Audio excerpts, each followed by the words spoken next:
हर रोज एक नई कहानी देखने के लिए चैनल को सब्सक्राइब करें और बेल आइकन दबाना ना भूलें। थोड़ी सी जो पीली है चोरी तो नहीं की है।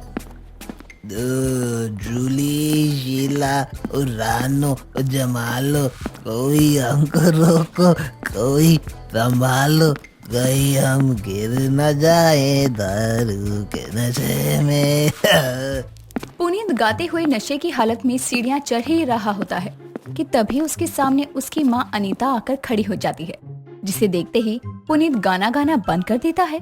तभी वो कहती है, क्या हुआ, तूने गाना क्यों बंद कर दिया? गाना और जोर जोर से गा, ताकि मोहल्ले वाले भी उठकर हमारे घर में आ जाए, तुझे ऐसे नशे की हालत में देख ले, ताकि उन्हें भी तो पता चले कि मेरे इस इज्जतदार बेटे की सच्चाई। माँ, आप तो जानती है ना, आप मेरा सब कुछ है। मैं आपको बहुत प्यार करता हूँ, फिर भी आप मुझे हमेशा गुस्सा करती रहती हैं। गुस्सा करना बुरी बात है माँ। नो नो गुस्सा माँ। अगर तू अपनी माँ से इतना ही प्यार करता होता तो मेरी बात कभी नहीं टालता।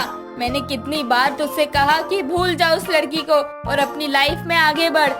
माँ, मैंने कितनी बार कहा है, मेरे से कुछ भी कहो लेकिन उस लड़की को भूलने की बात मत करो। मैं बहुत प्यार करता हूँ उससे, मुझे यकीन है जरूर आएगी माँ, जरूर आएगी। मैं तेरी कोई बात नहीं सुनूंगी। अभी तो तू नशे की हालत में है। मैं तुझसे कल बात करती हूँ। सुनीता इतना कहकर अपने बेटे को संभालते हुए उसके कमरे में लेकर जाती है और बेड पर लेटा देती है, जिसके बाद उसके जूते खोलकर उसे चादर उड़ाकर कमरे की लाइट बंद करके चुपचाप कमरे से बाहर आ जाती है और अपने कमरे में जाकर बैठकर सोचने लगती है। अब चाहे कुछ भी हो जाए, मैं अपने बेटे को इस हाल में नहीं देख सकती। मैं अब इसकी शादी करवा के रहूंगी। कल सुबह ही इससे शादी की बात करूंगी और उसे शादी करने के लिए मना कर ही रहूंगी। अनीता इतना कहकर अपने कमरे की लाइट बंद कर देती है और चुपचाप चादर ओढ़ कर सो जाती है। अगले दिन पुनीत ऑफिस जाने के लिए तैयार होकर अपने कमरे से हॉल में आता है। तभी अनीता रसोई से उसके लिए नाश्ता लेकर आती है और उसे देती है। तभी पुनीत आलू के पराठे और दही को देखकर कहता है, क्या बात है माँ, आज मुझे आलू के पराठे खाने का वैसे ही बहुत मन कर रहा था और आपने नाश्ते में पराठे ही बना दिए। जरूर कोई बात मनवानी है आज आपको। यही बात है ना माँ? हाँ, आज शाम को हम दोनों लड़की देखने जा रहे हैं। मुझे तेरा घर बसा हुआ देखना है। बस तुझे मेरी कसम है, तू मना नहीं करेगा।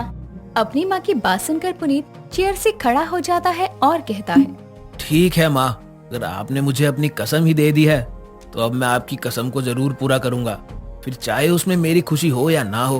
पुनीत इतना कहकर अपने ऑफिस के लिए निकल जाता है। कुछ देर बाद वो ऑफिस से घर आता है और अपनी माँ के साथ लड़की देखने के लिए चला जाता है।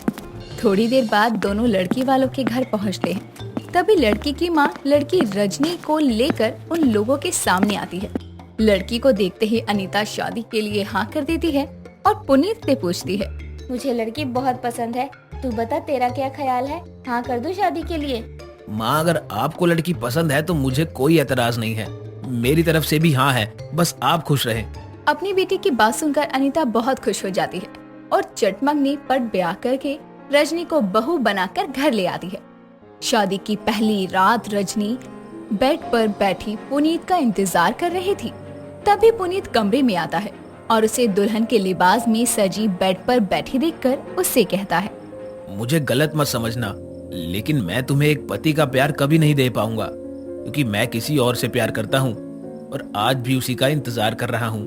मैंने ये शादी सिर्फ अपनी माँ की खुशी के लिए की है। क्या मैं उस लड़की से मिल सकती हूँ जिसने मेरा घर बसने से पहले ही बिगाड़ दिया? नहीं, क्योंकि मुझे खुद 2 साल हो गए उससे मिले हुए, लेकिन मुझे पूरा भरोसा है कि वो जरूर वापस आएगी, इसलिए बस इंतजार ही कर सकता हूँ। पुनीत की बात सुनकर रजनी हैरान हो जाती है। तभी पुनीत बेड से तकिया उठाकर सोफे पर रखकर चुपचाप मुंह घुमाकर सो जाता है। समय बीतता है। रजनी के लाख कोशिश करने के बाद भी पुनीत उसके करीब नहीं आता। एक दिन पुनीत और रजनी हॉल में बैठे फोन चला रहे थे। तभी रजनी फोन सोफे पर रखकर पुनीत के करीब जाकर बैठ जाती है और उससे कहती है, शादी से पहले मेरी कितनी ख्वाहिश थी कि मेरा पति शादी के बाद मुझे घुमाने के लिए किसी बर्फीली जगह पर ले जाएगा, मुझे प्यार करेगा, लेकिन मेरी तो सारी ख्वाहिश ही अधूरी रह गई। मुझ जैसी अभागन बीवी तो कोई होगी ही नहीं जिसकी एक भी ख्वाहिश पूरी नहीं की उसके पति ने। तुम ये सब मुझे क्यों बता रही हो? मुझे तुम्हारी इन बातों से कोई फर्क नहीं पड़ता है कि तुम्हारी क्या ख्वाहिश है, क्योंकि तुम्हारी ये ख्वाहिशें मैं कभी पूरी नहीं कर पाऊंगा। इसलिए मेरे सपने देखना छोड़ दो। पुनीत इतना कहकर हॉल से उठकर घर से बाहर चला जाता है और उसकी बात सुनकर रजनी रोने लगती है। ऐसे ही कुछ दिन और बीतते हैं। तभी एक दिन पुनीत कमरे में आता है और देखता है कि रजनी फोन पर बातें कर रही है। वो चुपचाप कमरे से जाने लगता है। तभी रजनी फोन कट करके उससे कहती है, आप कहाँ जा रहे हैं? सुनिए ना, मुझे आपसे एक बात करनी है। मेरी शादी से पहले एक ख्वाहिश थी कि शादी के बाद मैं माता रानी के दर्शन जोड़े के साथ करूं। क्या आप चलेंगे मेरे साथ? मैं तुम्हारी शक्ल देखना पसंद तक नहीं करता हूँ, और मैं तुम्हारे साथ कहीं जाऊंगा तुम सोच भी कैसे सकती हो? तुम्हें जहाँ जाना है अकेले जाओ, बस मेरा पीछा छोड़ दो यार। आप अपनी अभागन बीवी की एक अधूरी ख्वाहिश भी पूरी नहीं कर सकते। देखो, मैं तुम्हारी अधूरी ख्वाहिश कभी पूरी नहीं कर सकता। तुम्हें अपना कुछ नहीं मानता हूँ मैं। पुनीत इतना कहकर बिस्तर से पिलो उठाकर कमरे से बाहर चला जाता है और हॉल में जाकर सोफे पर सो जाता है। अगले दिन ऑफिस के काम से जयपुर निकल जाता है। वहीं दूसरी तरफ रजनी भी अपनी सास को कहकर माता के दर्शन के लिए निकल जाती है। पुनीत जयपुर पहुंचकर स्टेशन से बाहर निकलकर कुछ सामान लेने के लिए मॉल जाता है, जहां उसकी नजर उस लड़की पर जाती है जिसका वो इंतजार कर रहा होता है। जिसे देखते ही वो अपना सारा सामान छोड़कर भागते हुए उसके पास जाता है और उसे जोर से गले लगा लेता है।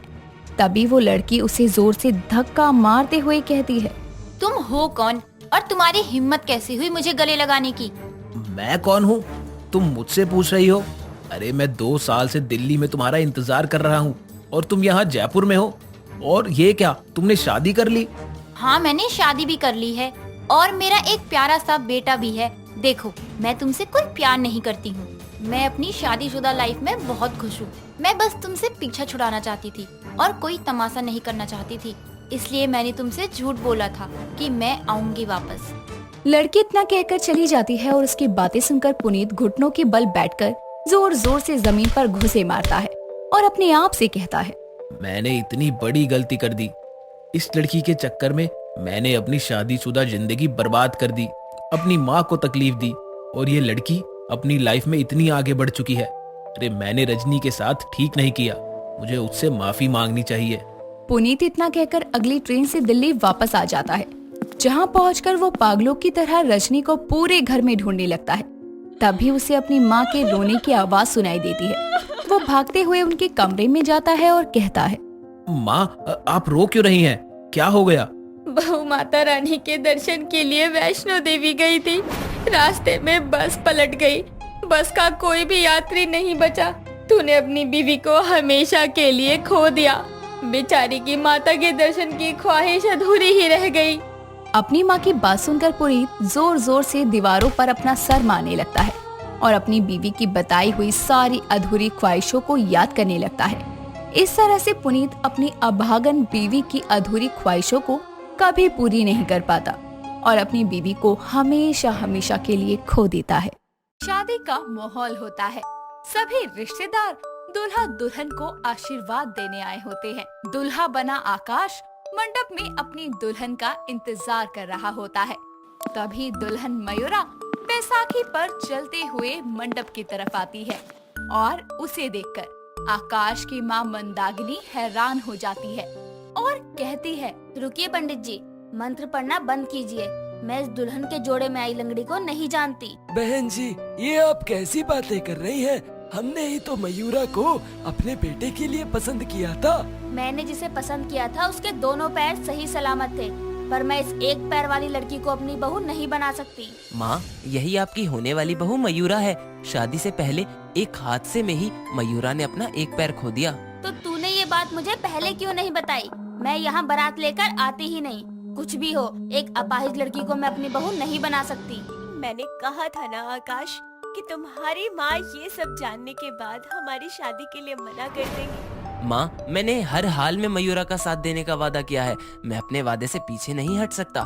बारात लेकर आया हूँ तो दुल्हन लेकर ही जाऊंगा, चाहे इसमें आपकी मर्जी हो या ना हो। पंडित जी, मंत्र पढ़िए। पापा मयूरा को मंडप में ले आइए। बेटा माँ की एक नहीं सुनता और अपने वादे के मुताबिक पूरे विधि विधान के साथ मयूरा से शादी करता है। ये सब देखकर मंदाकिनी चाहकर भी कुछ नहीं कर पाती। विदाई के बाद जब मयूरा ससुराल की दहलीज पर खड़ी होती है तो मुंह बनाते हुए उसकी सास बेमन से उसकी आरती करती है और उसे अंदर आने को कहती है। तभी मयूरा को रोकते हुए आकाश बोलता है, रुको मयूरा, माँ आप मयूरा की गृह प्रवेश की रस्म के लिए कलश तो लेकर आई ही नहीं। तेरी माँ तेरी तरह इसके प्यार में अंधी नहीं है ना, इसलिए। अरे नालायक, सीधा पैर तो है ही नहीं इसका, तो एक पैर के सहारे कलश कैसे गिराएगी ये? माँ बस कीजिए, अब मयूरा आपकी बहू है। निकी जा तू कलश लेकर आ। ठीक है भैया, मैं लाती हूँ। जिसके बाद निकी किचन से चावल का भरा कलश लाती है और दरवाजे पर रख देती है। जिसके बाद आकाश मयूरा को सहारा देता है और मयूरा अपने बाएं पैर से ही कलश गिराकर अंदर आती है। ऐसे ही समय बीतता है और एक दिन निकी चाय लेकर मयूरा के कमरे में जा रही होती है। तभी मंदाकिनी उसे रोकते हुए बोलती है, ये चाय का कप लेकर कहाँ चल दी? मैं यहाँ हूँ, ला मुझको ला कर दे। माँ आप अपनी चाय खुद ले लो ना, मैं ये भाभी को देने जा रही हूँ। ये लो। मेरा बेटा कम पागल है क्या उस लंगड़ी के पीछे, जो तू भी अब उसके आगे पीछे घूमने लगी? ये एक पैर वाली ने तो मेरे परिवार को अपने उंगलियों पर नचा रखा है। थैंक यू निकी, पर मैं बाहर आ ही रही थी। वैसे सासू माँ, मुझे पता है आप कुछ पूछ नहीं रही हैं, लेकिन आपके मन में बहुत सारे सवाल आ रहे होंगे। इससे पहले कि आप कुछ पूछती हैं, मैं ही आपको सब कुछ बता देती हूँ। आपके रिश्ता करने के 2 दिन बाद ऑफिस की तरफ से सर्वे करने के लिए मयूरा को आदिवासी पहाड़ियों के इलाके में जाना था, जहाँ से अकेले गुजरते वक्त जंगल के रास्ते में उसे एक जहरीले सांप ने डस लिया। साथ में किसी के न होने की वजह से वो जैसे तैसे मेन रोड तक आती है और वहाँ आकर वो बेहोश हो जाती है। 5 घंटे बाद जब उसे होश आया तो वो हॉस्पिटल में थी, जहाँ उसका पिता गोपाल बैठकर रो रहा था और आकाश भी वहाँ मौजूद था। तभी मयूरा बोलती है, अरे पापा आप रो क्यों रहे हैं? मुझे बस सांप ने ही काटा था, मैं ठीक तो हूँ। और आकाश तुम कब आए? बस अभी कुछ देर पहले। अब तुम कैसा फील कर रही हो? ठीक लग रहा है, बस थोड़ा दर्द महसूस हो रहा है। अच्छा मैं वॉशरूम होकर आती। मैं ले चलता हूँ ना। अरे मैं इतनी कमजोर नहीं हूँ, मैं चली जाऊंगी। इतना कहकर वो जैसे ही अपने पैरों से चादर हटाती है तो हैरान रह जाती है, क्योंकि उसे अपना एक ही पैर दिखता है। तभी वो हैरान होकर रोते हुए पूछती है, ये मेरे पैर को क्या हुआ? आकाश, इसी पैर में तो मुझे सांप ने काटा था। तुम पूरे 5 घंटों बाद होश में आई हो मयूरा, और जहर 2 घंटे में ही तुम्हारे पूरे पैर में फैल चुका था। डॉक्टर ने पापा से कहा कि बहुत ही जहरीले सांप ने तुम्हें काटा है। जहर पूरे शरीर में ना फैले, इसके लिए तुम्हारा पैर काटना जरूरी था। तो लेकिन ऐसे कैसे मैं अपना पैर खो सकती हूँ? अब मैं क्या करूँगी? बेटी तू ऐसे निराश ना हो, तू जिंदा है, मेरे लिए वही बड़ी बात है। हाँ मयूरा, तुम चिंता मत करो, सब ठीक हो जाएगा। जहर पूरे पैर में फैलने के कारण मुझे अपना पैर खोना पड़ा माँ जी। अरे ये बात मुझसे छुपाने की क्या जरूरत थी? और इसमें मेरी क्या गलती कि तुझे सांप ने काटा? मुझे मेरे घर को संभालने वाली बहू चाहिए थी, ना कि ऐसी जिसे मुझे ही उम्र भर संभालना पड़े। माँ, ये सब जानने के बाद भी आप भाभी की इस हालत के लिए उन्हें दोष दे रही हो। आपको भाभी के लिए कोई सहानुभूति नहीं है। तुम दोनों भाई बहन दिखा तो रहे हो सहानुभूति, काफी नहीं है क्या जो मैं भी तुम दोनों की टोली में शामिल हो जाऊं? इतना कहकर वो पैर पटकती हुई वहाँ से चली जाती है। ऐसे ही समय बीतता है। मयूरा एक बहू की सभी जिम्मेदारियों को अच्छे से निभाने की पूरी कोशिश करती है, फिर भी उसकी सास इससे कभी भी प्यार से बात नहीं करती और उसको हर काम के लिए सुनाया करती। उसकी सास हर काम में नुक्स निकालती। एक दिन मयूरा सारे कपड़े धोकर बाल्टी में डालकर छत पर जाने के लिए सीढ़ियों पर चढ़ने की कोशिश करती है। तभी मंदाकिनी वहाँ आती है और कपड़ों की बाल्टी लेकर उससे बोलती है, जब नहीं चढ़ पा रही तो कोशिश करके क्या दिखाना चाहती है? काम नहीं हो रहा तो मुझे या निक्की को बुला ले, तेरा कुछ घिस जाएगा। नहीं माँ जी, ऐसी बात नहीं है, मैं तो बस। हाँ, तू तो ये कपड़ों से भरी बाल्टी छत पर ले जाकर ये दिखाना चाहती है ना पड़ोसियों को कि तेरी सास तुझ जैसी लंगड़ी पर कितना जुल्म ढाती है। तू अपनी ये बैसाखी दिखाकर आकाश और निक्की को ही पागल बना सकती है, मुझे नहीं। तेरी ये सब चालें मैं अच्छे से जानती हूँ। इतनी खरी खोटी सुनाकर वो बाल्टी लिए छत पर चली जाती है। उसकी बातें सुनकर मयूरा की आंखें भर आती है। ऐसे ही एक दिन जब मंदाकिनी थैला लेकर बाजार जा रही होती है, तभी वो निक्की से बोलती है। निक्की, मेरे साथ जरा बाजार तो चल। माँ, मैं भी बिजी हूँ, आप अकेले ही चले जाओ ना, या फिर भाभी को ले जाओ। हाँ, आप भाभी को ही ले जाओ। वैसे भी भाभी को आप कहीं जाने ही नहीं देती। अरे उसे ले गई तो सब्जी का थैला संभालूंगी या उस एक पैर वाली भाभी को? माँ जी आप चिंता मत कीजिए, आपको कभी मुझे संभालने की जरूरत नहीं पड़ेगी। चलिए। दोनों सास बहू बाजार जाती है और मंदाकिनी सब्जियां लेने लगती है। तभी बाजार में एक और औरत का पर्स चुराकर चोर भाग रहा होता है। सभी चोर चोर बोलते हैं, पर उसके हाथ में चाकू होता है और वो भागकर जैसे ही मयूरा के सामने से जा रहा होता है, तभी मयूरा अपनी बैसाखी से भागते हुए चोर को जमीन पर गिरा देती है, जिसके चक्कर में वो खुद भी गिर जाती है। तभी वहाँ पुलिस आती है और चोर को हथकड़ी लगाकर मयूरा को उठाती है। तभी मंदाकिनी कहती है, अरे बहू पागल है क्या? Thank you so much. आपकी वजह से एक छटा हुआ बदमाश चोरी करता हुआ पकड़ा गया। माँ जी, आपकी बहू बहुत बहादुर है। जहाँ बाकी सब लोग खड़े हुए देख रहे थे, आपकी बहू का एक पैर ना होने के बाद भी उसने नीचे गिरकर इस चोर को पकड़वाया। बहू, तुझे कहीं लगी तो नहीं ना?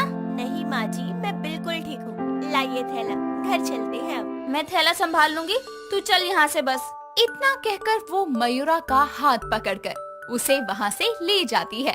घर पहुंचकर मंदाकिनी मयूरा को गले लगा लेती है। ये देखकर आकाश और निक्की हैरान हो जाते हैं।